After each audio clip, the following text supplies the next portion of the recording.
فقد قال رسول الله صلى الله عليه وآله وسلم إن الحسين مصباح الهدى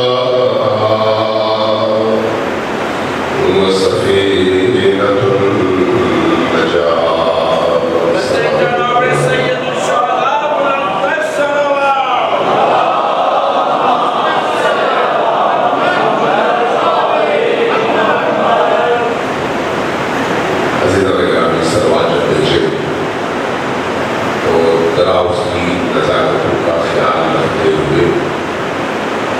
آج کے دور کی ذمہ داریوں کو محسوس کرتے ہوئے سوات چونکہ بہترین اور برترین عبادت ہے تو اس میں اپنے وقت کے امام کو بھولیے نہیں جن کے ہم سب منتظر ہیں. تو اس کی جو سوات ہے تو وعجل فرجہم کے ساتھ سلوات بھیجے. اونچی آواز سے سلوات بھیجیے.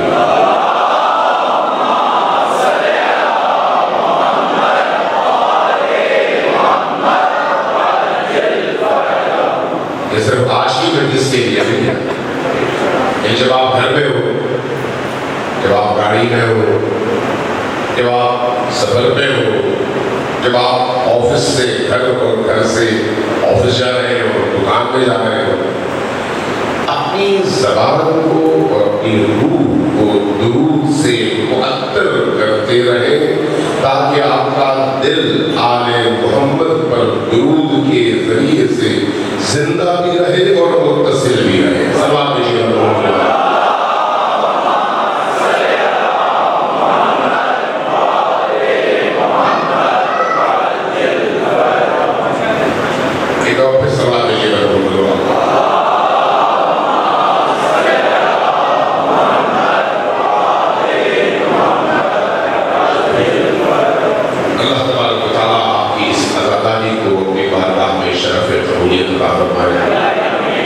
اور ہم سب کو جب تک ہم زندہ ہیں ہماری روح میں, ہمارے دلوں میں, ہمارے دماغوں میں, ہمارے پورے وجود میں, ہمارے گھروں میں, ہمارے محلوں میں, امام بارگاہوں اور مساجد میں اسی طرح سے ذکر حسین اور ذکر حسین کی نورانیت کو مزید فروغ دینے کی اور زندہ رکھنے کی توفیق عطا فرمائے.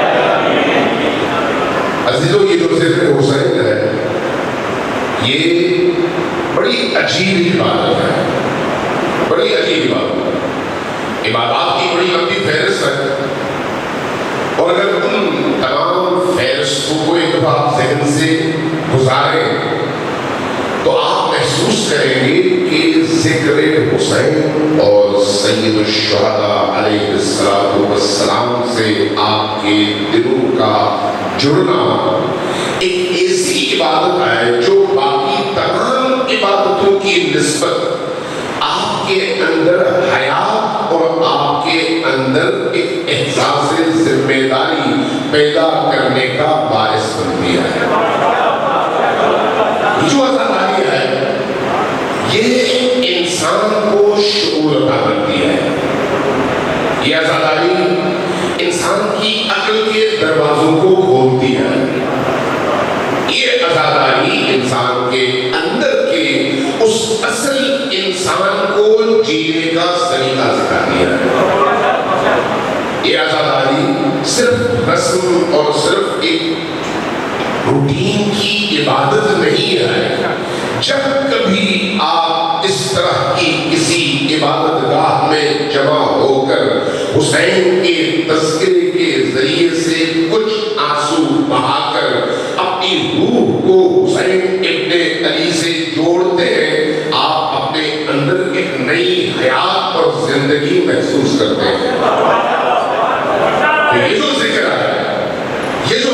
ہے روح کی حیات کا ضامن ہے. یہ ذکر انسان کے اندر تبدیلی کا ضامن ہے. جب اندر تبدیلی آتی ہے تو اس کے نتیجے میں باہر بھی تبدیلی آتی ہے. اگر اندر تبدیلی آ جائے تو اس کا اثر باہر کی دنیا پر بھی ہوتا ہے. جب انسان ذکر حسین کی مجلس میں داخل ہو، اس کی روح کربلا سے جڑ جائے، اس کا ذہن کربلا سے جڑ جائے، اپنے اندر جو پہلی چیز محسوس کرتا ہے وہ نورانیت ہے، وہ نورانیت ہے، وہ پاکیزگی ہے.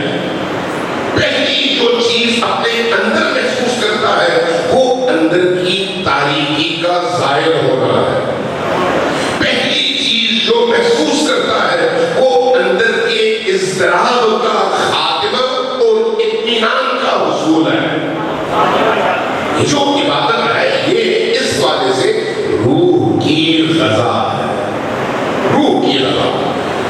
اس لیے کہ اس میں بہنے والے آنسوں کے ذریعے سے آپ اپنے قلوب کی تطہیر کرتے ہیں جس کی ہمیں ہمیشہ ضرورت ہوتی ہے. بہت ساری عبادات ہیں لیکن اس میں آپ روتے نہیں ہیں. آپ نماز میں کبھی شاید پوری زندگی میں مشکل سے آپ کبھی کوئی ایک آدھ دفعہ شاید روئے ہو، لیکن عام طور پر نماز میں لوگ روتے نہیں ہیں، روزے میں لوگ روتے نہیں ہیں، حج میں لوگوں کو رونے کی توفیق نہیں ملتی. جبکہ رونا انبیاء کی سیرت بھی ہے اور من حیث انسان کے قلب کو زندہ کرنے کا باعث بھی ہے. اور جب آپ حسین کے ذکر اور حسین کی مجلس و محفل میں آتے ہیں تو اس محفل میں جب آپ کی روح کے اندر تراوت، نورانیت اور پاکیزگی پیدا ہوتی ہے تو اس کا رد عمل آپ کی آنکھوں سے بہنے والے آنسو ہیں. اور یہی آنسو آپ کی روح کو تازہ کر دیتی ہے اور آپ کے پورے باطن کو پاک و پاکیزہ کر دیتی ہے. اس لیے ذکر حسین اور یاد حسین بدترین اور بہترین عبادات میں سے. لہذا یہ جو حسین علیہ السلام سے ہماری وابستگی ہے، اس وابستگی کے نتیجے میں انسان جن منزلوں کو طے کرتا ہے اور جتنے مختصر وقت میں طے کرتا ہے اتنے مختصر وقت میں کوئی اور عبادت ایسی نہیں ہے جو انسان کو ترقی اور تکامل دے کر ارتقاء کی اس منزل تک پہنچا سکے. کوئی عبادت ایسی نہیں ہے. نماز فرض ہے، روزہ فرض ہے، زکات فرض ہے، بہت ساری دیگر عبادات فرض ہے، حج فرض ہے، لیکن جو تاثیر حسین ابن علی کی محبت میں، ان کے عشق میں، ان کی مودت میں ہے، وہ تاثیر اپنی مثال آپ ہے. لہذا جب آپ اس عبادت میں آتے ہیں تو اس کے کچھ تقاضوں کا خیال رکھیں. پہلی چیز یہ ہے کہ جب اس عبادت میں آپ آتے ہیں تو گھر سے حسین کی والدہ کو راضی کرنے کی نیت سے گھر سے کرنا، پہلی نیت ہے.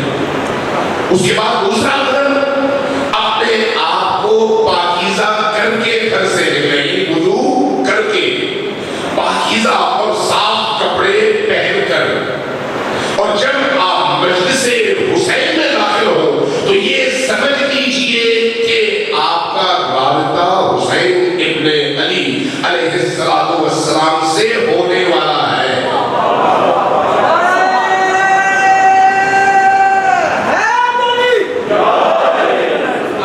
کیونکہ حسین ابن علی علیہ السلام سے رابطہ مشکل نہیں ہے، مشکل نہیں ہے. کسی شاعر نے کہا تھا کہ دل کے آئینے میں ہے تصویر یار، جب کبھی گردن جھکا لی دیکھ لی.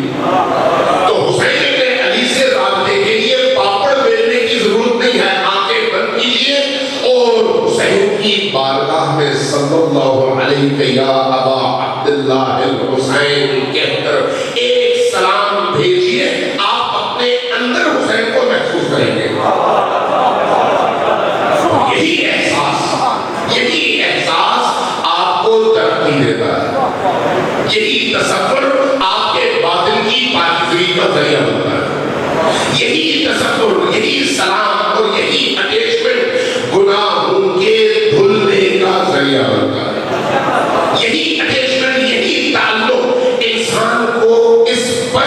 اور گندی دنیا اور عالم سے اٹھا کر ملکوتی انسان بنانے میں مدد کرتا ہے.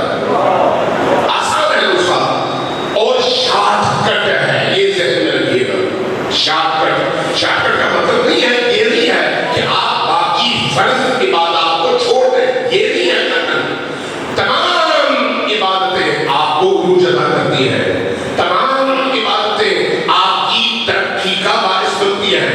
تمام عبادتیں آپ کی روح کی تطہیر کا باعث بنتی ہیں. تمام عبادتیں آپ کی فکری تطہیر کا باعث بنتی ہیں. تمام عبادتیں آپ کو اللہ کا قرب عطا کرنے کا ذریعہ بنتی ہیں. لیکن یہ یاد رکھیے، حسین کے ذکر میں جو توجہ، جو کنسنٹریشن اور جو ارتکاز ہے، یہ ارتکاز آپ کہیں اور موجود نہیں پاتے. آپ دیکھیے، آپ نماز پڑھتے ہیں، تکبیر الاحرام کہتے ہیں اور نماز کا آغاز کرتے ہیں والسلام، جواب السلام علیکم ورحمۃ اللہ وبرکاتہ کہہ چکے ہوتے ہیں، تب آپ کو ہوش آتا ہے کہ آپ جائے نماز میں بیٹھے ہوئے. اس وقت تک پتہ نہیں کچھ بازاروں میں، کچھ مارکیٹوں میں، کچھ بیگم کے پاس، کچھ بچوں کے پاس، کچھ دوستوں کے پاس ذہن دوڑتا رہتا ہے. لیکن جب آپ حسین کے تذکرے کی مجلس میں آتے ہیں تو تب تک آپ رو نہیں سکتے جب تک آپ کی توجہ نہ ہو. یہی توجہ آپ کو آپ کی امام بارگاہ سے اٹھا کر کربلا کے میدان میں کھڑا کر دیتی ہے. یہی توجہ، اور اسی توجہ کے نتیجے میں آپ حسین سے جڑتے ہیں. جب جڑتے ہیں تو آپ کے آنکھوں کے اس کاسے میں آنسو انڈیل دیے جاتے ہیں اور وہی آنسو آپ کی اشکوں کی صورت میں باہر نکلتے ہیں. لہذا اس مجلس حسین کو معمولی نہ سمجھیے. یہ مجلس، یہ ذکر، یہ یاد اور حسین ابن علی سے منسوب جتنے بھی آثار ہیں، اگر اس کے پیچھے ارادہ پاک ہو، اس کے پیچھے نیتیں پاک ہو، نیتیں خالص ہو، اور اصل جو ہدف ہے وہ حسین تک پہنچنا ہو، تو یہ عبادت آپ کے اندر بھی انقلاب برپا کر دیتی ہے اور آپ کے باہر بھی انقلاب برپا کر دیتی ہے. یہ یاد رکھیے، اگر آپ تاریخ تشیع دیکھیں، تشیع کی 1400 سالہ تاریخ میں اگر تشیع کی بنیادوں کو زندہ کسی چیز نے کیا ہے تو وہ یہی عبادت ہے جس کو آپ ذکر حسین کہتے ہیں. یہی وجہ ہے، یہی وجہ ہے کہ ائمہ اطہار علیہ السلام اس ذکر کے احیاء کے لیے شعوری طور پر ایسے اقدامات کیا کرتے تھے جس کے نتیجے میں لوگوں کے اندر عشق پیدا ہو حسین کے لیے، اور اپنی جان، مال، ناموس اور پوری ہستی قربان کرنے کے لیے وہ تیار ہو جائیں، لیکن ذکر حسین کی مجلس سے دور نہ جائیں. ائمہ نے پوری کوشش کیا. ائمہ کی تعلیم ہے، ائمہ نے کیوں یہ تعلیم دی، یہ سوچنے کی بات ہے. ائمہ کی اگر آپ تعلیمات دیکھیں اہل البیت علیہ السلام کی، تو ائمہ اہل البیت علیہ السلام کی تعلیمات میں نماز پر پورا زور ہے، حج پر پورا زور ہے، روزے پر پورا زور ہے، باقی تمام فروعات دین پر پورا زور ہے. لیکن اہل البیت نے جو اہتمام عزاداری سید الشہداء کے لیے مالی قربانیوں کے ذریعے سے کیا ہے، وہ اہتمام آپ کو کہیں اور نظر نہیں آتا. اس کی وجہ کیا ہے؟ اس کی وجہ یہ ہے کہ ذکر حسین اور عزاداری سید الشہداء کے ذریعے سے لوگوں کے دلوں کو کربلا سے جوڑنا بڑا آسان ہے. اور اگر دل جڑ گئے تو نجات کا دروازہ کھل گیا.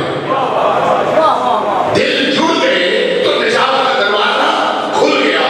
چونکہ جو شخص حسینی بن جاتا ہے، جس کے اندر روح حسینی جاگتی ہے، جس کی سوچ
ولایت علی و آل علی، ولایت علی اور آل علی۔ حسین ابن علی علیہ السلام نے ان آنسوں کے ذریعے سے اس ولایت علی کو ہمارے دلوں میں راسخ کر دیا ہے۔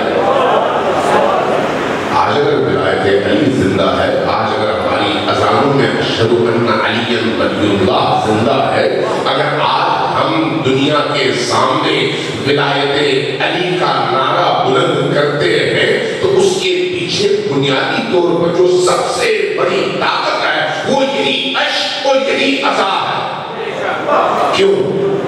اس لیے کہ اس عشق اور اس عزا نے ہمیں جرأت عطا کیا ہے، اس عشق اور عزا نے ہمیں حوصلہ عطا کیا ہے، اس عشق اور عزا نے ہمیں حسین ابن علی کی طرح سے میدان میں کھڑے ہونے کی طاقت دی ہے۔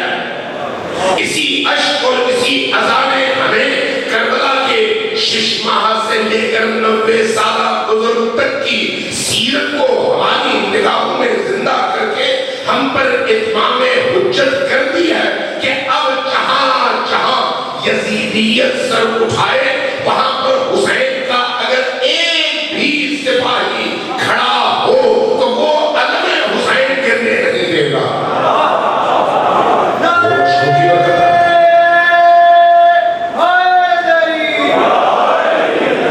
یہ ان اشکوں کی برکت ہے، ان آنسوں کی برکت ہے۔ اس لیے اس ازاداری سید الشہداء کو بار مقصد بنائیے، بار مقصد۔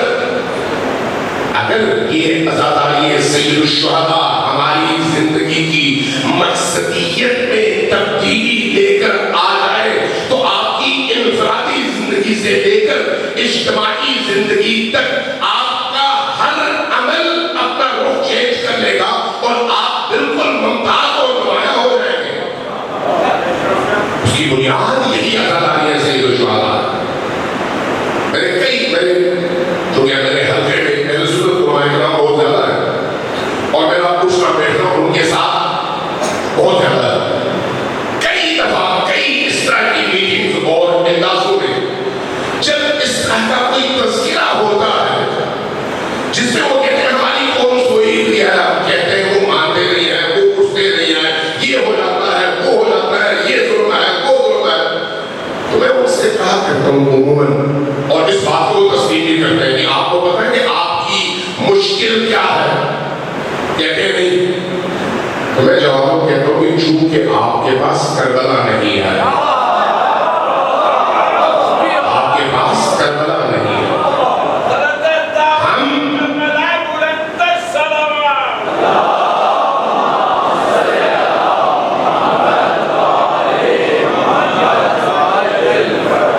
ہم عددی لحاظ سے طول تاریخ میں ہمیشہ بہت ہی کم اور اقلیت میں رہے۔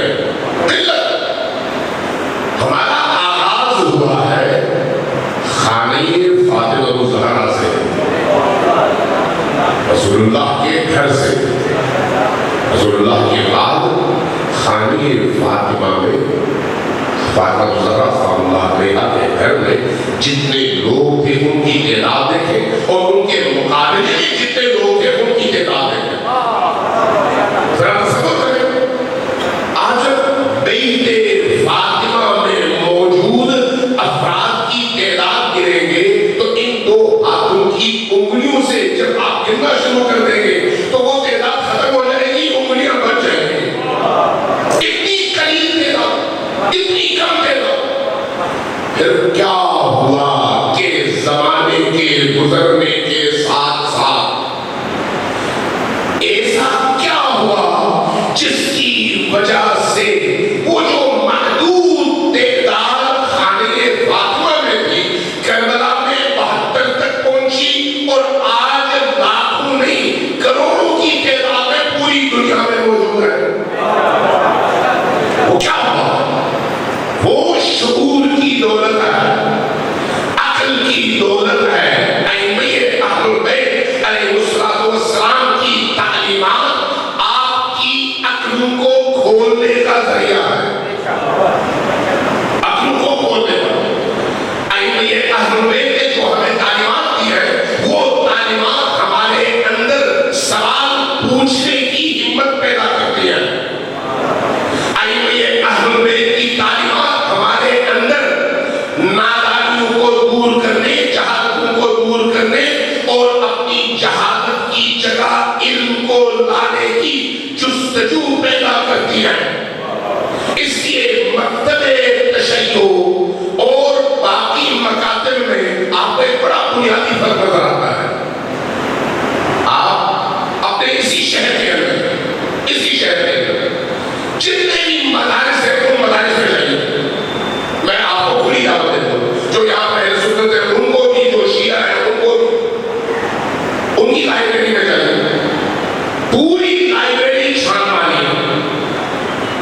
البیت سے متصل منسلک اور منسوب کوئی ایک کتاب ملے تو آپ کو حیرت ہوگی. ایک کتاب نہیں ملتی. کیوں نہیں ملتی؟ جبکہ وہی پر میں نے خود یہ دیکھا ہے ہندوؤں کی گیتا پڑھی ہوتی ہے. ہندوؤں کی گیتا پڑھی ہوتی ہے.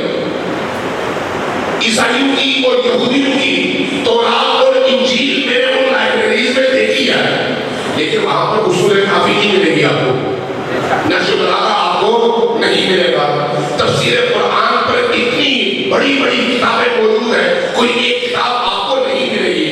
التہذیب نہیں ملے گی، تحف العقول نہیں ملے گی، من لا یحضر الفقیہ نہیں ملے گی. میں حدیث کی کتابوں کی بات کر رہا ہوں، فقہاء کے فتوا کی. وہ تو میں کہیں پر نہیں ملا، آپ کو نہیں ملے. لیکن اس کے مقابلے میں چیلنج کرتا ہوں دنیا کے کسی بھی معتبر شیعہ ادارے میں آپ چلے گئے، کسی بھی معتبر شیعہ ادارے میں آپ کو تمام مسالک کی فقہی کتابیں، تفسیری کتابیں، حدیث کی کتابیں، کلام کی کتابیں، عقائد کی کتابیں آپ کو بھری ملیں گی اور ساتھ میں اپنی بھی کتابیں ملیں گی. کس چیز کی دلیل ہے؟ ذہن کے اوپن ہونے کی. ہمارے مکتب کا یعنی مکتب اہل بیت کا امتیاز یہ ہے کہ اپنے پیروکاروں کو ٹانگے کا گھوڑا نہیں بننے دیتے، کہ دونوں طرف سے خلاف چڑھا دو اور جو رستہ دکھا دیا گیا اس پر چلو، نہ ادھر دیکھ سکو نہ ادھر دیکھ سکو. ہمارے مکتب کا امتیاز ہے یہ. میں چیلنج کر کے آپ سے بات کر رہا ہوں. اہل سنت میں خود کئی کتابیں اپنے اہل سنت دوستوں کو دی کہ لائبریری میں رکھتے ہوئے گھبراتے ہیں. کیوں گھبراہٹ کی وجہ ہے کہ کہیں ہم پر الزام نہ لگ جائے، بڑے کہیں اس کو پڑھ کر کوئی قدم ڈگمگا نہ جائے. میں آپ سے بالکل اوپن بات کر رہا ہوں، اس میں کوئی لگی مٹی نہیں ہے. ہمارے یہاں ایک اوپن ڈیبیٹ کا سلسلہ ہمیشہ رہا ہے، اور جب ہمارے فقہاء فقہی آراء پر بحث کرتے ہیں تو اس میں بڑے بڑے اہل سنت فقہاء کی آراء کو بھی لا کر اس کے دلائل کا تذکرہ کر کے اس کے مقابلے میں اپنے دلائل پیش کر کے بتاتے ہیں کہ کس دلیل میں کتنا وزن ہے. کیوں؟ اس لیے کہ اہل البیت نے جو مکتب ہمیں دیا ہے وہ عقلی مکتب ہے. عقلی مکتب سوچنے سمجھنے کا مکتب ہے، فہم کا مکتب ہے، ادراک کا مکتب ہے. اور اس کی اساس کیا ہے؟ خود قرآن کریم. قرآن کریم آپ اور مجھے مخاطب کر کے کہتا ہے کہ میں ایک اللہ کہتا ہے کہ میرے سامنے اللہ کے سامنے بھی جب جھکو تو آنکھ بند کر کے نہ جھکو، پہلے تحقیق کرو، دلیل قائم کرو کہ میں ہوں، اور جب مجھے پہچان لو تو اس کے بعد سے پرہیز ہو جاؤ. یاد رکھیے اس لیے آپ کا مکتب علم کا مکتب ہے، آپ کا مکتب عقل کا مکتب ہے. قرآن کریم میں تمام آیات کو مختلف موضوعات پر آپ جمع کیجیے، آپ دیکھیں گے کہ جتنا زور قرآن کریم نے عقل پر دیا ہے، جتنا زور تفکر پر دیا ہے، جتنا زور تعقل پر دیا ہے، جتنا زور تدبر پر دیا ہے، جتنا زور غور و فکر پر دیا ہے، کسی عمل پر اتنا زور نہیں دیا. کیوں؟ اس لیے کہ دین کی بنیاد عقل ہے. اس لیے ہمارے ہاں اصول ہے، اصول کہ ما حکم بہ العقل حکم بہ الشرع. شریعت وہی کہتی ہے جو عقل کہتی ہے، اور عقل وہی کہتی ہے جو شریعت کہتی ہے.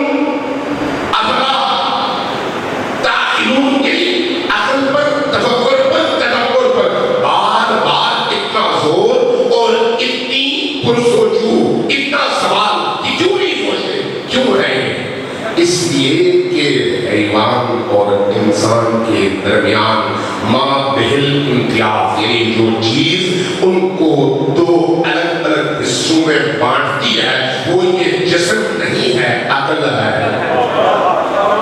عقل، اگر باہر کوئی چوپایا جا رہا ہو اور ایک انسان بھی ساتھ میں ہو، اس انسان کو چوپائے میں بنیادی فرق کیا ہے؟ جسم کا کھاتا یہ بھی ہے، کھاتا وہ بھی ہے، پیتا یہ بھی ہے، پیتا وہ بھی ہے، بچے یہ بھی پیدا کرتا ہے، بچے وہ بھی پیدا کرتا ہے، اپنے مطلب کے لیے وہ بھی دوڑتا ہے، یہ بھی دوڑتا ہے۔ تو پھر وہ جو چیز ان دونوں کو ایک دوسرے سے جدا کرتی ہے وہ کیا ہے؟ وہ عقل ہے۔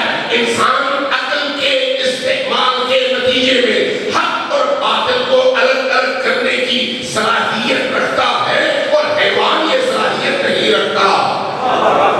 اس لیے دین نے عقل کے استعمال پر زور دیا ہے، اور یہ یاد رکھیے جہاں جہاں عقل کا استعمال زیادہ ہوگا وہاں وہاں مرتبہ اہل بیت کی پذیرائی زیادہ ہوگی۔ مرتبہ اہل بیت چونکہ عقل سے متصادم نہیں ہے، عقل کے مطابق مرتبہ ہے، چونکہ مطابق ہے اس لیے جہاں پر عقل ہوگی وہاں پر مرتبہ ہوگا مرتبہ اہل بیت، اور جہاں پر عقل نہیں ہوگی وہاں پر مرتبہ اہل بیت نہیں ہوگا۔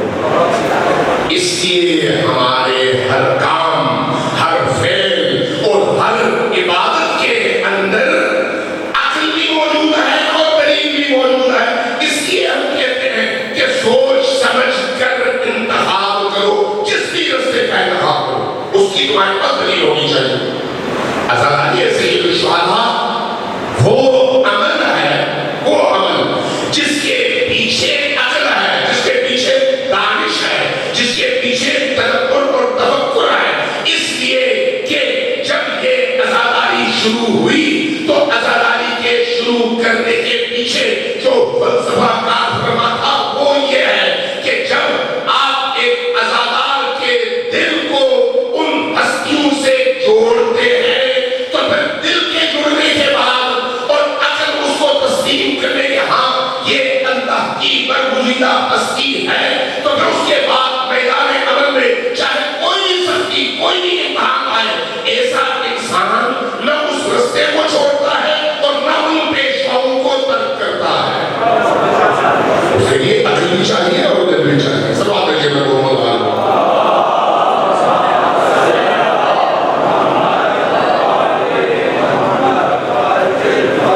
آپ کی سلوات کی آواز بہت کم ہے۔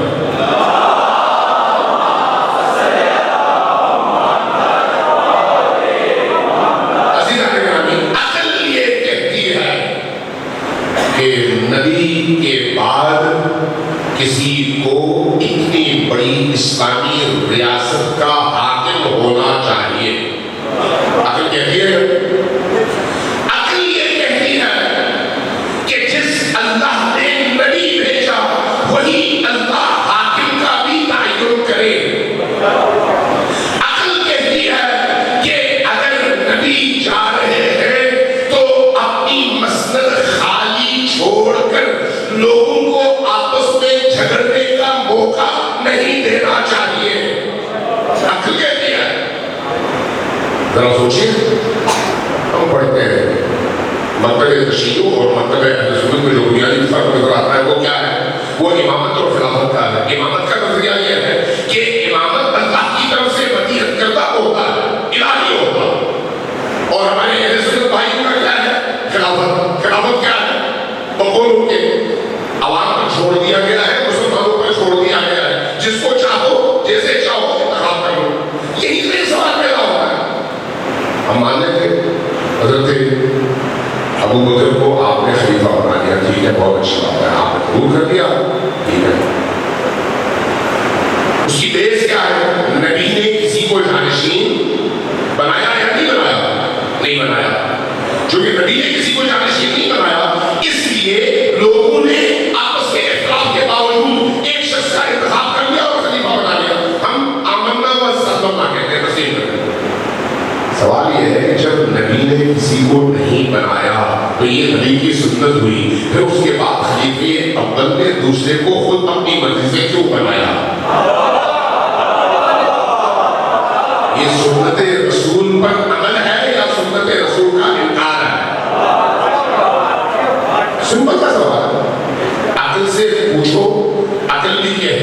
یا وہ صحیح ہے یا یہ صحیح ہے، دونوں صحیح نہیں ہو سکتے۔ جب ہم پوچھتے ہیں کہ نبی کریم نے خلیفہ بنایا یا نہیں، کہتے ہیں نہیں، بالکل بھی نہیں بنایا۔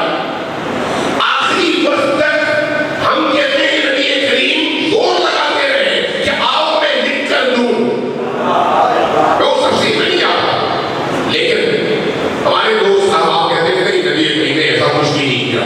لیکن وہی دوست وہی احباب کہتے ہیں کہ حضرت ابوبکر صدیق اپنی زندگی کے آخری دنوں میں بڑے پریشان تھے، بڑے مضطرب تھے، جو بھی آتا تھا پوچھتا تھا کہ خلیفہ آپ کیوں اتنے مضطرب ہیں؟ فرماتے تھے کہ میرے بعد اس امت کا کیا ہوگا، میں اس لیے پریشان ہوں، دیکھ رہا ہوں کہ میرے بعد اگر میں نے کسی کو تعین نہیں کیا تو امت جو ہے تقسیم ہو جائے گی، اس لیے میں کس کا انتخاب کروں۔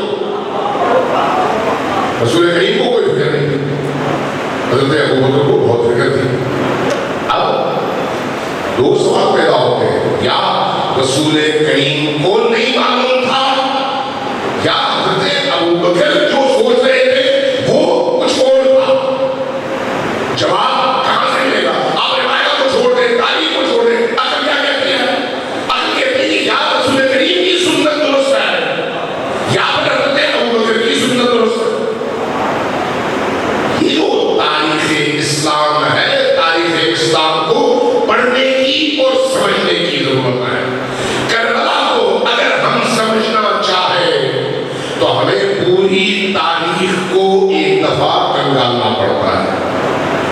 کیا وجوہات ہیں جن کی بنیاد پر صرف 50 سال کے عرصے میں، صرف 50 سال، نبی کریم کی اولاد اور نبی کریم کے بچوں کو اسی اسلامی معاشرے کے اندر، اسی اسلامی معاشرے کے اندر ایسے قتل کیا گیا جیسے مجوسیوں کو، عیسائیوں کو، یہودیوں کو، غیر مسلموں کو بھی اس طرح سے نہ قتل کیا جاتا ہے، نہ اسیر کیا جاتا ہے، اور اس کے باوجود وہ سب کے سب مسلمان بھی رہے اور وہ معاشرہ مسلمان بھی رہا۔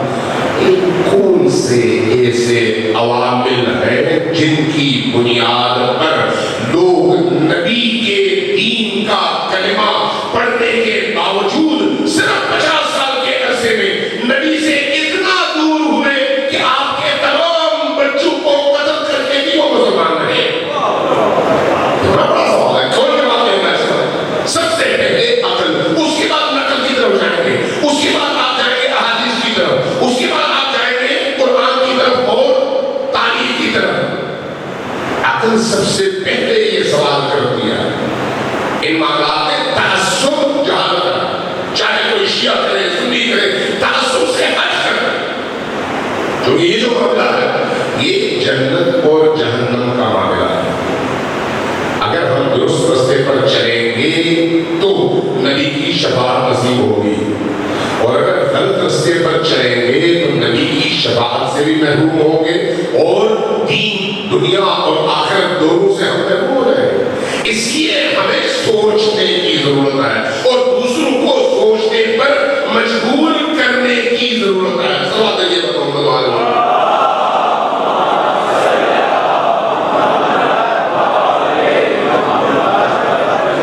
ایک دفعہ پھر ذرا اونچی آواز سے سوال ہے یہ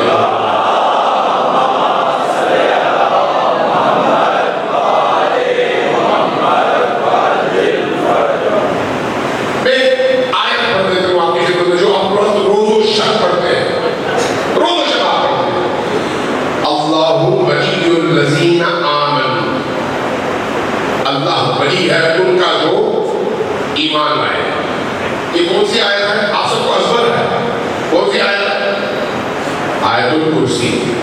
آیت الکرسی ہے اللہ ولی الذین آمنوا، اللہ ولی ہے ان کا جو ایمان لائے۔ تو جو ایمان لاتے ہیں ان کے ساتھ اللہ کیا کرتا ہے؟ یخرجہم، ان کو نکالتا ہے، کہاں سے؟ من الظلمات، تاریکیوں سے۔ یہ تاریکی کون سی ہے؟ جہالت کی تاریکی، کفر کی تاریکی ہے، یا کفر اور جہالت کی تاریکی سے اللہ نکالتا ہے۔ یخرجہم من الظلمات، ظلمات سے، الی النور، نکال کر کہاں ڈالتا ہے؟ نور میں۔ نور کیا ہے؟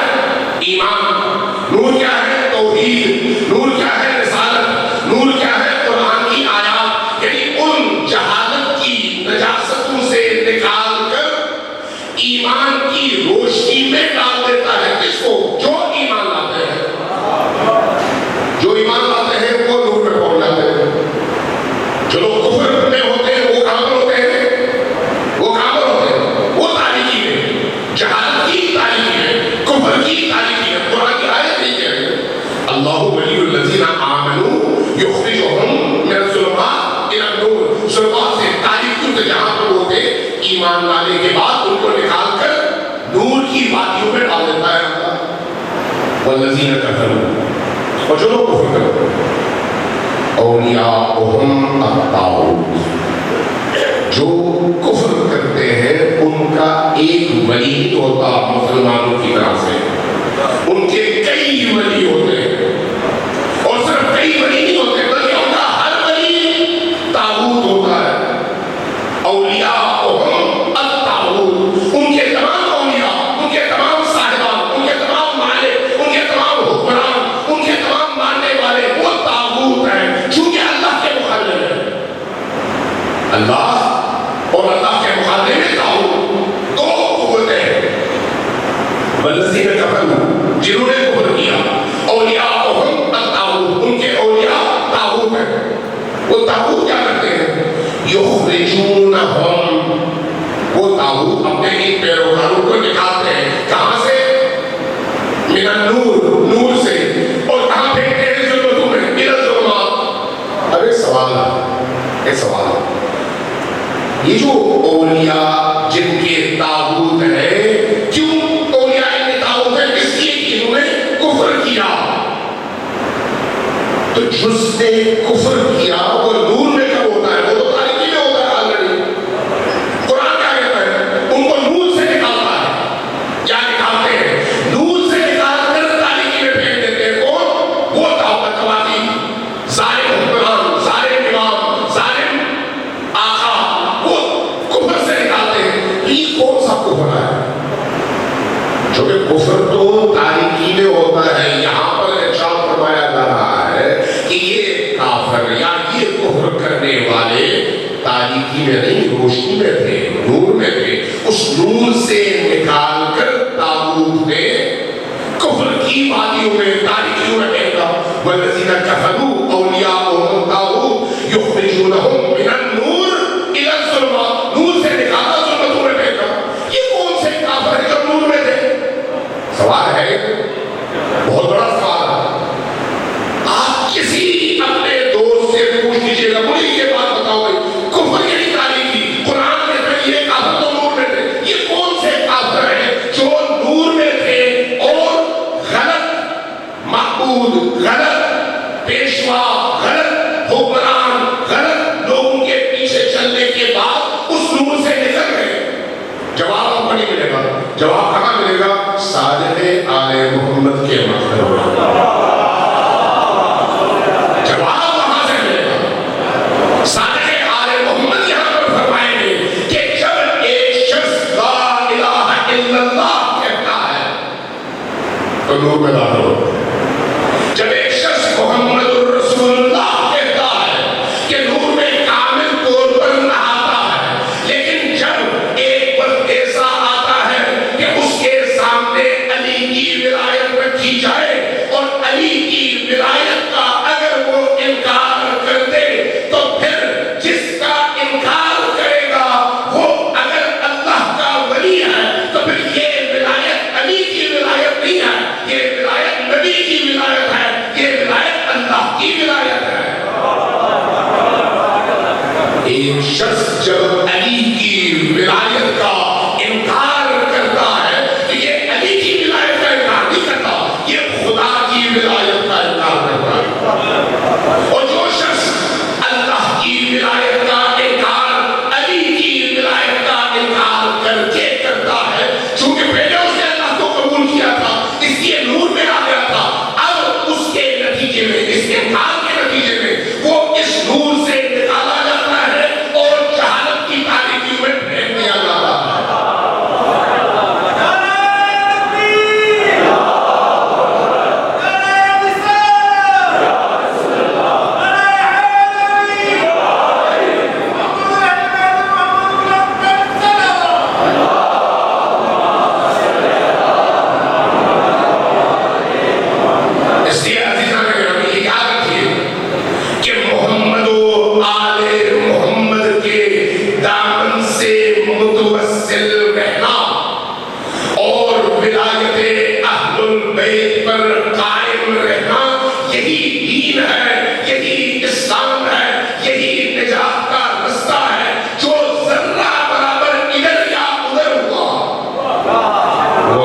دنیا سے بھی گیا اور آخرت سے بھی گیا.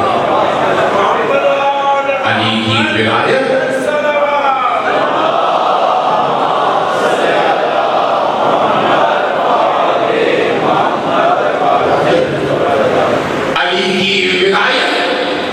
نجات کا دروازہ ہے. علی کی ولایت اللہ تک پہنچنے کی پہلی سیڑھی ہے. اگر اللہ تک پہنچنا ہے تو علی کی ولایت کے دروازے پر داخل ہو جاؤ دروازے میں, پھر وہاں سے نبی تک پہنچو گے اور نبی سے خدا تک پہنچو گے. جو اس دروازے کو چھوڑے گا وہ کبھی بھی خدا تک نہیں پہنچ سکتا. اس لیے یہ یاد رکھیے, ہماری عبادتیں, کوئی بھی عبادت تب تک عبادت نہیں ہے جب تک اس عبادت میں ولایہ علی نہ ہو. ولایہ علی اور ولایہ آل علی ان عبادتوں کے زندہ ہونے کا بھی باعث ہے اور قبولیت کا بھی باعث ہے.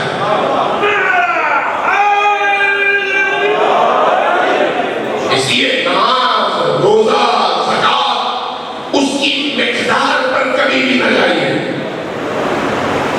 ہمارے یہاں معیار مقدار نہیں ہے. یعنی دین میں دین کی بات کرتا ہوں, اللہ کے دین میں معیار کبھی بھی مقدار نہیں ہے. ہمیشہ اس چیز کو ذہن میں رکھیے. یہ نہیں ہے کہ کوئی شخص اپنی پوری دولت دے دے تو وہ اللہ کی بارگاہ میں مقرر ہے, اور کوئی شخص صرف ایک روٹی دے تو اس کی قیمت کم ہے. اللہ کی بارگاہ میں جو چیز قبول ہے وہ اس کے اندر کی پاکیزگی اور خدا پرستی ہے. جس کے اندر کی دنیا پاکیزہ ہوگی وہ اگر ایک روٹی اللہ کی بارگاہ میں اس نیت کے ساتھ اللہ کے کسی مخلوق اور بندے کو دیتا ہے تو اس دوسرے کے لاکھوں کی نسبت اس کی یہ ایک روٹی زیادہ قیمت رکھتی ہے. اہل بیت علیہ السلام نے ہمیں یہ رستہ دکھایا ہے.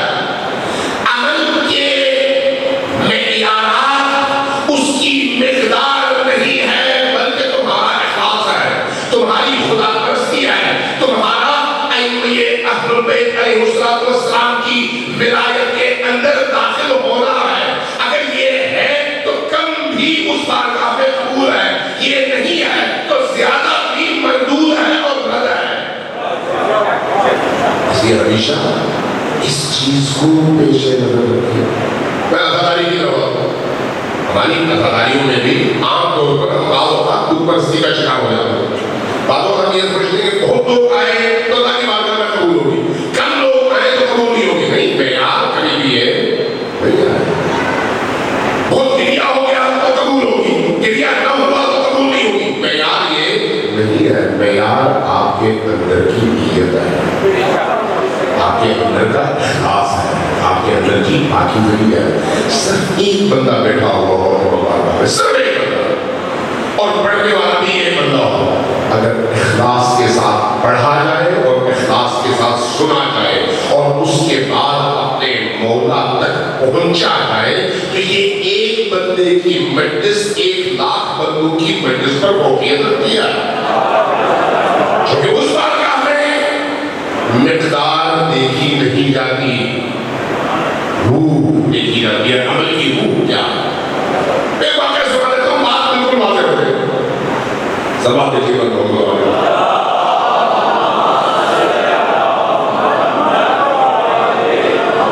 ایک دفعہ ذرا اونچی آواز سے سلوات دیکھیے بندوں کو.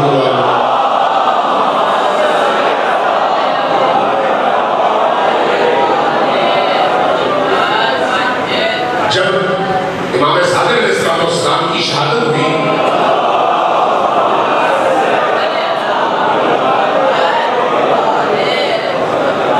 اس کے بعد کچھ اور لوگ بھی امامت کے دعوے کے ساتھ کھڑے ہو گئے, اور امام موسیٰ جعفر علیہ السلام نے امام تھے.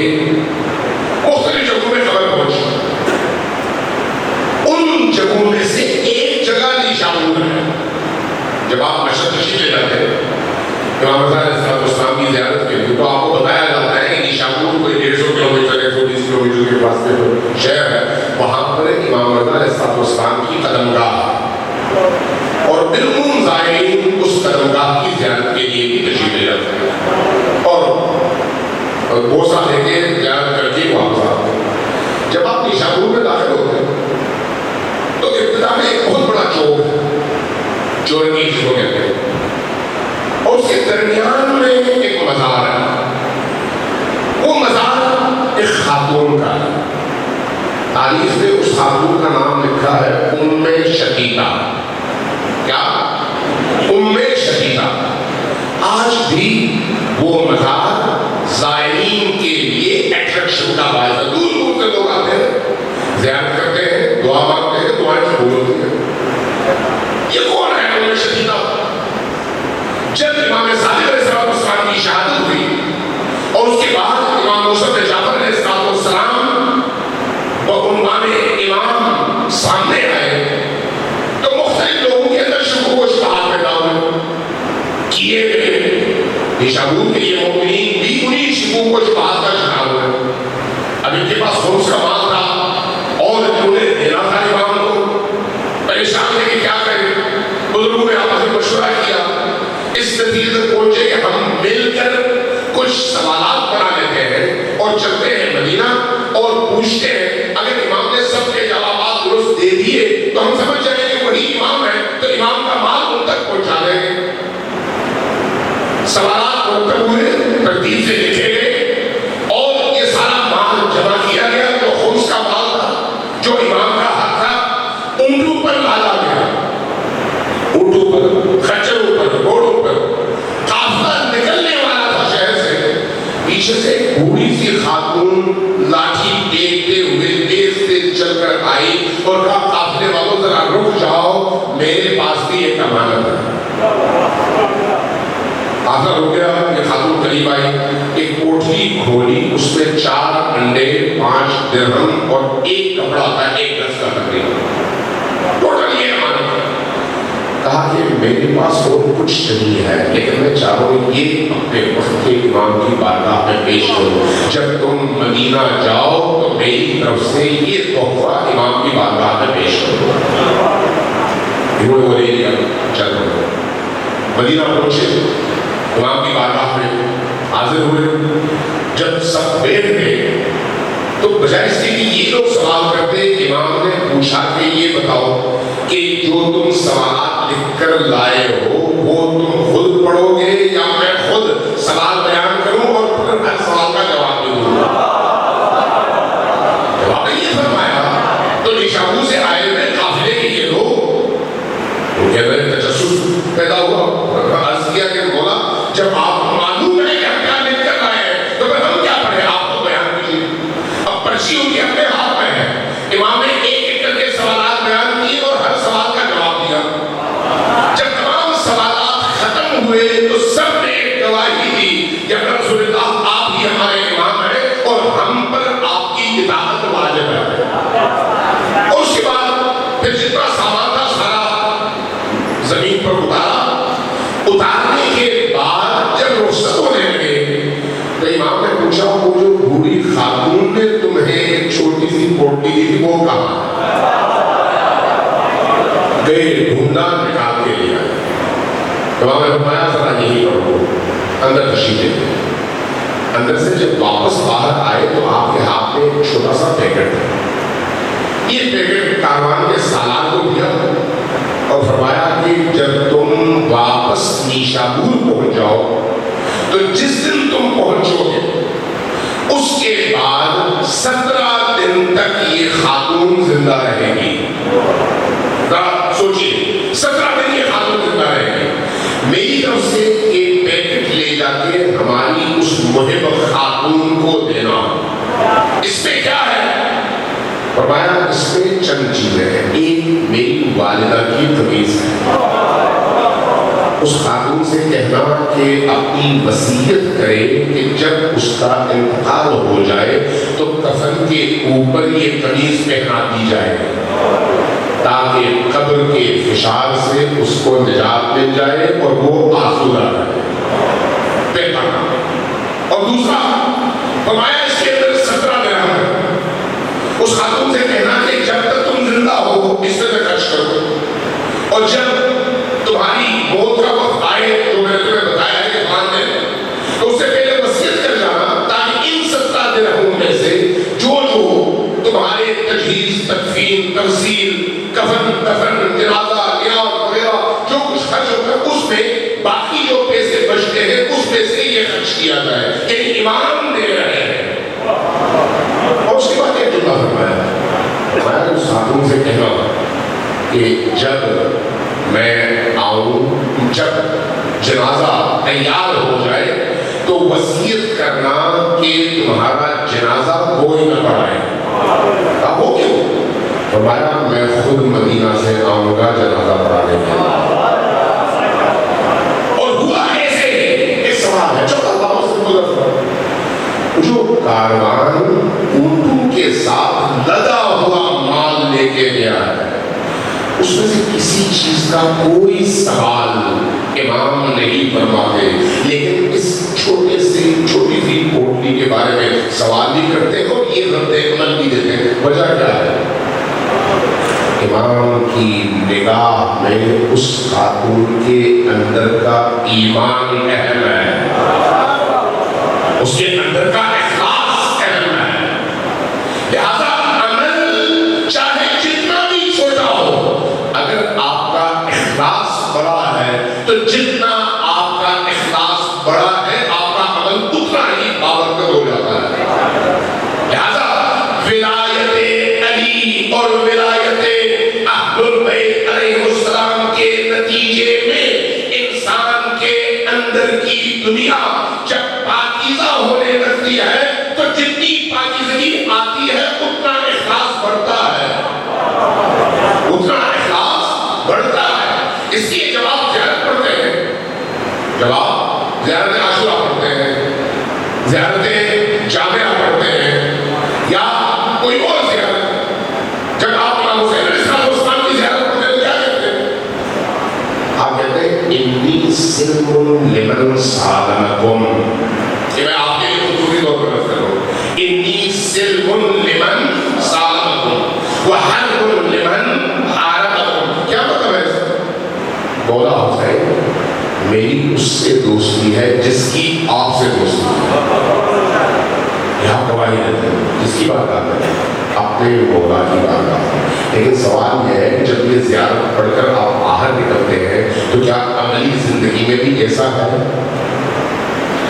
یہ ہمارا امتحان ہے، میرا امتحان ہے، آپ کا امتحان ہے، ہم سب کا امتحان ہے کہ جس کو حسین سے محبت ہے اس کی برائیوں کو سامنے رکھ کر ہمیں بھاگنا چاہیے یا اس کی حسین سے محبت کو سامنے رکھ کر اس سے محبت کرنی چاہیے؟ یہ ہمارا امتحان ہے۔ اور آپ حسین نے علی سے یہی وعدہ کرتے ہیں، انی سلم لمن سالمکم وحرب لمن حاربکم، اور میری جنگ ہے اس سے جس سے آپ کی جنگ ہے، جس کی بھی علی نے ابی طالب سے، حسین نے علی سے جنگ ہے اس سے میری جنگ ہے۔ محب لمن احبکم، میں محب ہوں اس کا جو آپ سے محبت کرتا ہے، وہ مبغض لمن ابغضکم، اور میرے اندر نفرت ہے اس کے لیے جو آپ سے نفرت کرتا ہے۔ یہ میرا اپنے مولا سے زیارت کے جملوں میں وعدہ ہوتا ہے اور کمٹمنٹ ہوتی ہے۔ عملی زندگی میں اگر یہی کمٹمنٹ ہماری زندگی پر حاکم ہو تو نہ نمازی نمازی سے لڑے گا، نہ عزادار عزادار سے لڑے گا، نہ عزادار نمازی سے لڑے گا، نہ نمازی عزادار سے لڑے گا۔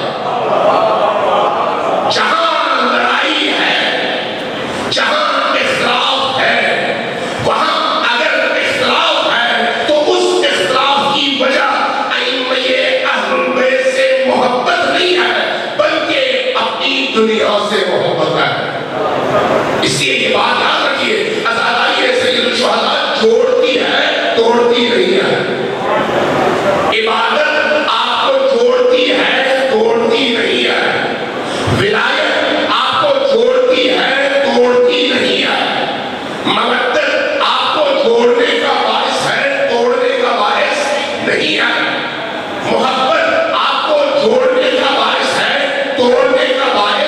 نہیں آئے. آپ مجھے یہ بتائیں جب آپ کسی شخص کو اپنی مجلس میں بہت زیادہ گریہ کرتے ہوئے دیکھتے ہیں امام حسین علیہ السلام کو، آپ کے اندر کے جذبات کیا ہوتے ہیں؟ کبھی آپ کے اندر اس کے لیے حسد پیدا ہوا ہے؟ حسد پیدا ہوا ہے؟ کبھی بھی نہیں ہوتا. کیا پیدا ہوتا ہے آپ کے اندر؟ احساس و جذبہ، کاش میں بھی اس کی طرح سے روک سکتا. ہوتا ہے یعنی اس کی وجہ کیا ہے؟ حسد کیوں نہیں پیدا ہوتا؟ جہاں پر پاکیزگی حدت ہو وہاں پر حسد نہیں آ سکتا.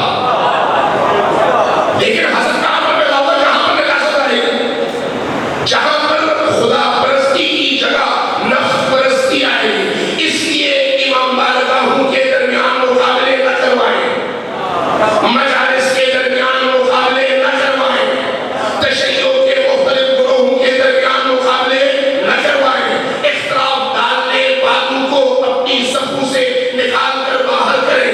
ان کو جوڑنے کی کوشش کریں. حسین راضی ہوں گے. توڑنے کی کوشش کریں گے تو یقین خوش ہوگا. سوال ہے کہ محمد والے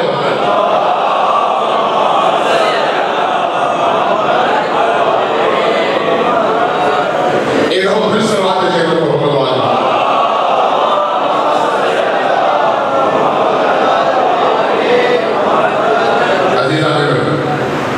یہ جو ذکر حسین اور ذکر کربلا یہ اس پاکیزہ پانی کی طرح سے ہے جہاں سے گزرتا ہے ہریالی کا باعث بنتا ہے. بنجر زمینوں کی آبادی کیسے ہوتی ہے؟ پانی کے ذریعے سے. پانی اگر پہنچ جائے تو بنجر زمینیں آباد ہو جاتی ہیں، اور اگر پانی نہ ہو تو بنجر زمینیں بنجر ہی رہتی ہیں. ذکر حسین، مودت حسین، عشق حسین، ولائے حسین دلوں کی آبادی کا ذریعہ ہے. اور جہاں پر ملا نہیں ہے وہاں پر زندہ انسان بھی بنجر قلوب کے ساتھ ہے. حضرت ابوذر کا نام سنا ہے؟ ابوذر کون ہے؟ علی کا میدان عمل میں حرب دستے کا سپاہی. ابوذر کی شان کیا ہے؟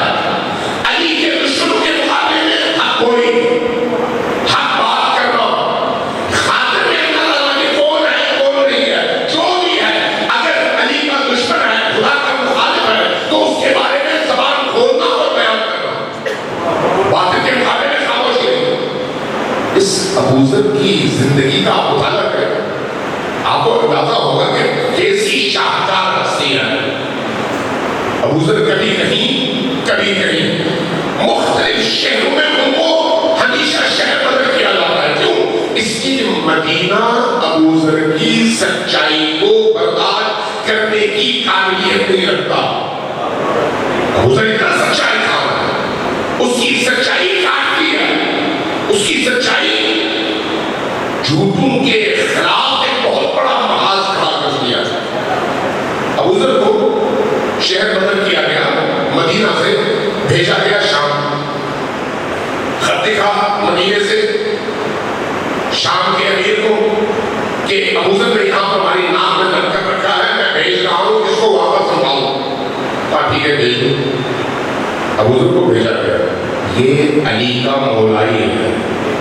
یاد رکھیں علی کا مولائی وہ نہیں ہوتا جو زبان سے کہے میں مولائی ہوں، وہ ہوتا ہے جو میدان عمل میں اپنی مولائیت ثابت کرے.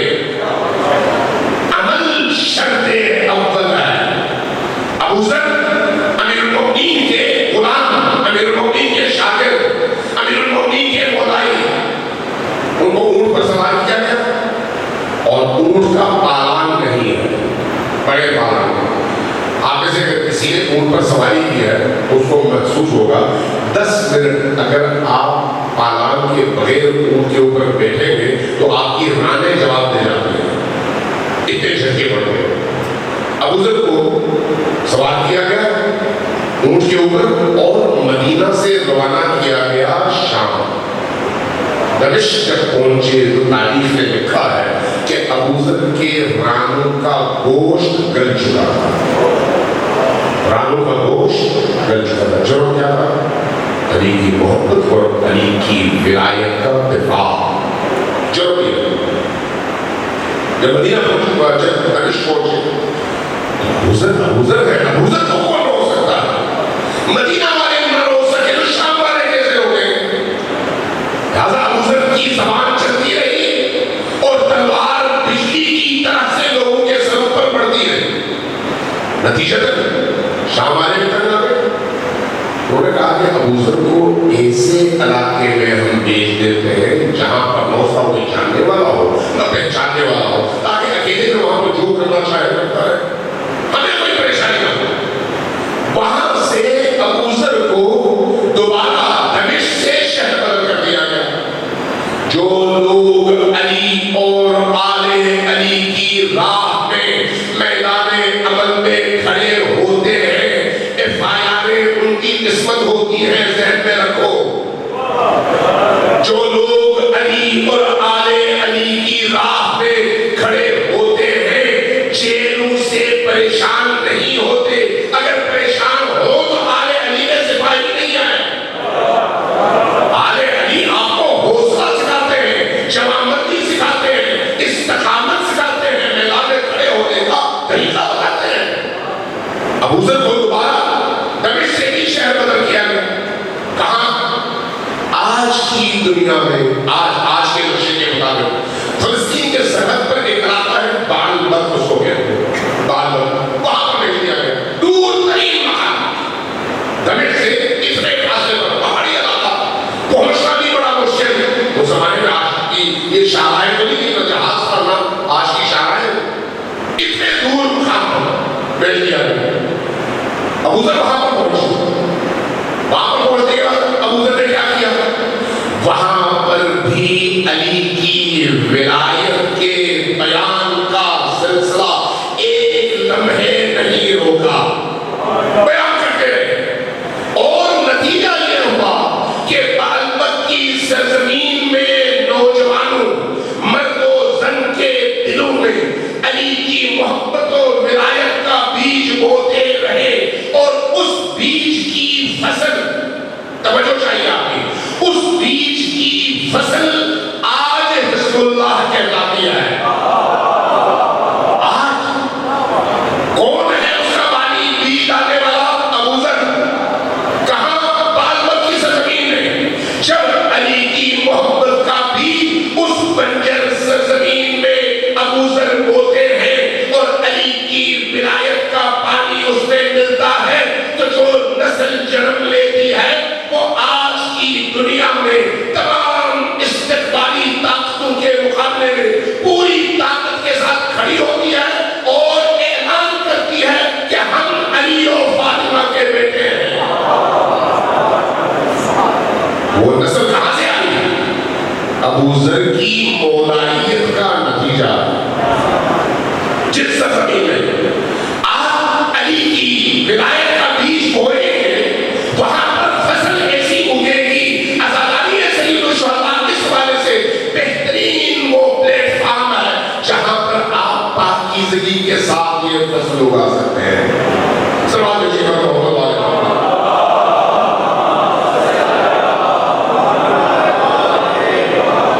ایک دفعہ ذرا ان شما سے سوال کیجیے گا.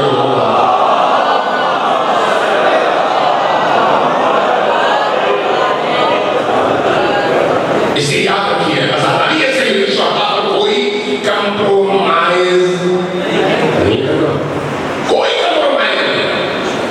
جتنا آزاداری سید الشہداء کی مخالفت میں آوازیں اٹھتی ہیں, اس کے مقابلے میں رد عمل کے طور پر آزاداری کے فروغ کے لیے اس سے کئی گنا زیادہ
یہ وقت کے امام کے ہاتھوں میں تھمایا جانے والا پرچم ہے، اس لیے یہ جو آپ کا اربعین کے موقع پر نکلنا اور مشیر کرنا ہے، یہ اپنے وقت کے امام کی بیعت کا اعلان ہے،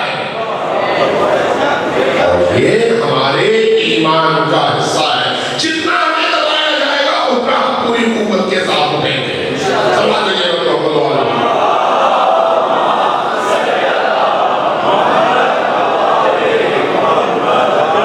عزیزان گرامی، میں جب کبھی اہل البیت کی عنایات کے حوالے سے سوچتا ہوں اور پڑھتا ہوں تو اس نتیجے پر پہنچتا ہوں کہ کائنات کا ذرہ ذرہ ان کی عنایات کے نتیجے میں زندہ ہے، ان کے فیض کی وجہ سے زندہ ہے۔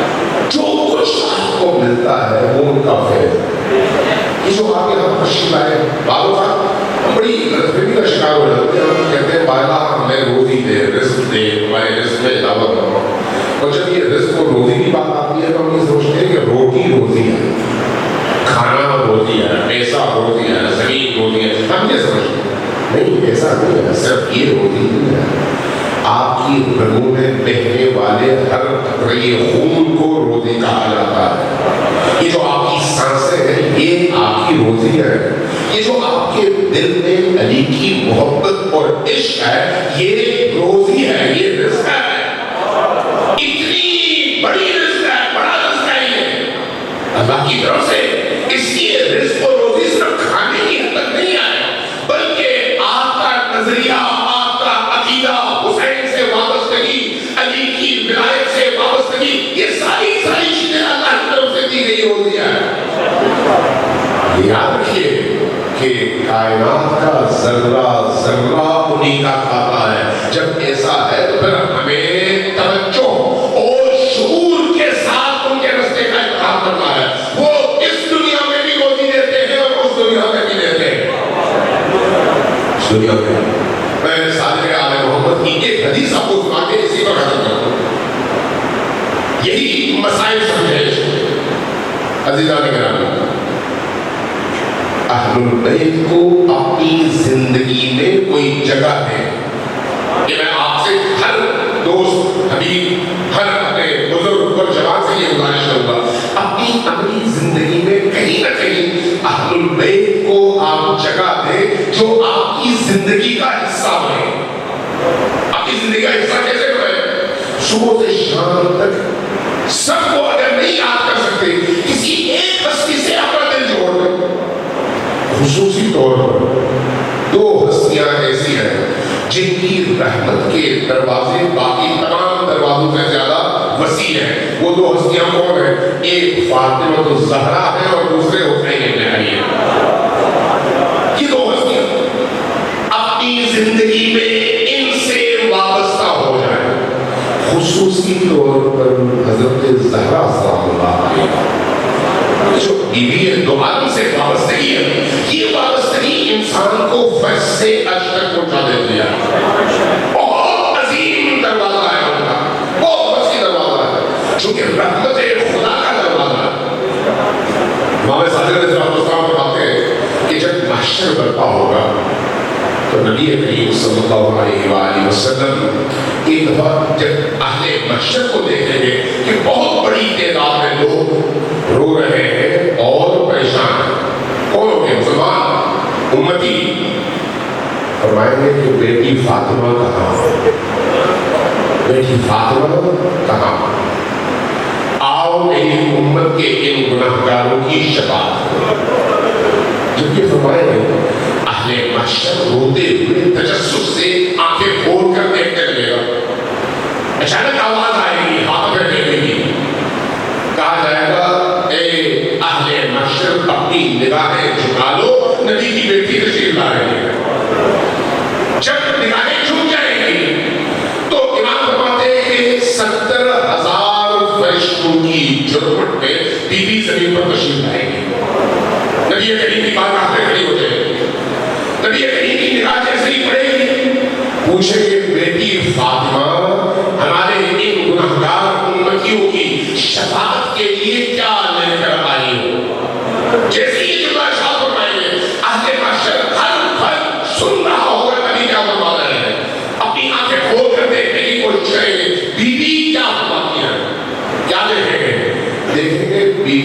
اپنے دونوں ہاتھ اپنی عبایا کے اندر سے باہر نکالیں گی تو نبی کریم دیکھیں گے ان دو ہاتھوں میں دو کٹے ہوئے بازو لٹک رہے ہیں، دو کٹے ہوئے بازو لٹک رہے ہیں۔ نبی کریم پوچھیں گے بیٹی فاطمہ یہ کیا لے کر آئی ہو؟ جواب میں کیا فرمائیں گی بی بی؟ فرمائیں گی بابا جان میں کربلا سے اپنے بیٹے عباس کے دونوں کٹے ہوئے بازو لے کر آئی ہوں۔ روایت کہتی ہے صادق آل محمد فرماتے ہیں کہ اس کے بعد اجازت ملے گی اور فاطمہ ہر اپنے محب اور اپنے بیٹے حسین پر اشک بہانے والے کو چن چن کر اٹھائیں گی اور جنت میں داخل کرتی چلی جائیں گی۔ اور دیکھیں گے لوگ کیا دیکھیں گے؟ جس کا انتخاب فاطمہ کر رہی ہے اس کے پیشانی پہ لکھا ہوگا ھذا محب فاطمہ، یہ فاطمہ کا محب ہے، یہ حسین کا محب ہے۔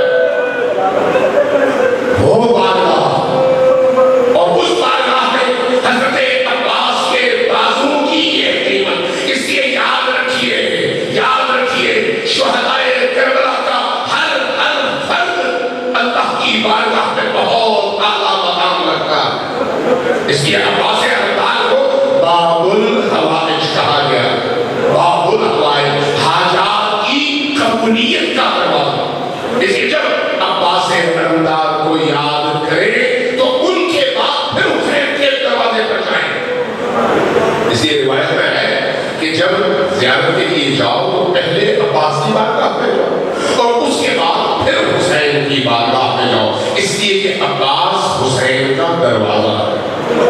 جو شخص عباس کے دروازے پر جاتا ہے اس کی حاجات، چونکہ وہ باب الحوائج کا دروازہ ہے اس لیے اس کی حاجات قبول ہوتی ہیں۔ آئمہ العظمہ خوئی کے حوالے سے لکھا ہے کہ جب کبھی وہ نجف سے آتے تھے کربلا تو پہلے حضرت عباس کی بارگاہ میں حاضر ہوتے، باب القبلہ کے سامنے کھڑے ہو جاتے، سامنے گیٹ اور گیٹ کے اندر زری نظر آ رہی ہوتی، قبر اطہر پر نگاہ پڑتی تو تین جملے ارشاد فرماتے، لیکن تینوں جملے ایسے ہیں کہ انسان کے اندر کی دنیا میں انقلاب آ جائے، انسان کے روتے کھڑے ہو جائے۔ پہلا جملہ ہی اتنا دردناک ہے کہ انسان خون کے آنسو روئے تو کم ہے۔ پہلا جملہ کیا فرماتے السلام علیک یا شباب الحسین، اے حسین کی جوانی عباس آپ پر میرا سلام ہو، جب تک آپ زندہ تھے حسین کی جوانی سلام، جب آپ شہید ہو گئے تو حسین کی جوانی بڑھاپے میں تبدیل ہو۔